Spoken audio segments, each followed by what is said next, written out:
মাঝে মাঝে না চাইতেও কিছু দায়িত্ব এসে পড়ে নিজের উপর, আর সেটা পালন করার চেষ্টা করি প্রতিনিয়ত। আজকেও তার ব্যতিক্রম কিছুই নয়।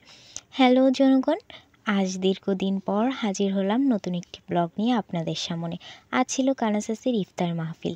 সকালে আমাদের ছেলে সদস্যরা সব পরিষ্কার পরিচ্ছন্নের কাজ করে সব গুছিয়ে রেখেছিল, তবে আবহাওয়ার কারণে স্থান পরিবর্তন করা হয় শেষ মুহূর্তে।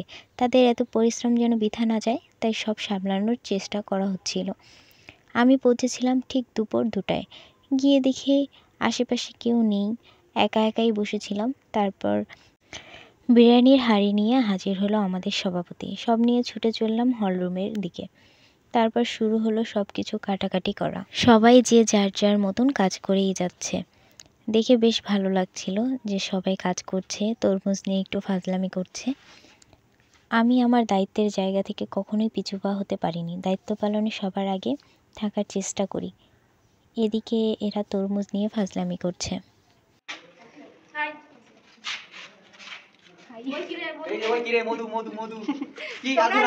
সব শেষে হাতে হাতে সব কিছু কাজ প্রায় শেষের দিকে। ইফতারের আগে নিস্তব্ধ কিছু মুহূর্ত।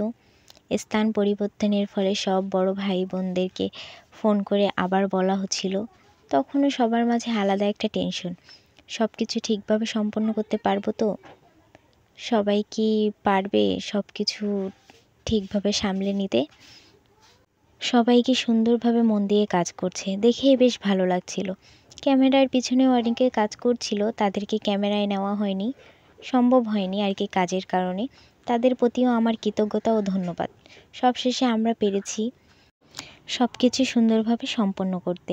150 জনের আয়োজনে কোনো রকমের ত্রুটি আশা করি ছিল না। তারপরও কোনো ত্রুটি যদি মনে হয় ক্ষমার দৃষ্টিতে দেখবেন। আপনাদের সকলের প্রতি ভালোবাসা। ধন্যবাদ সকলকে।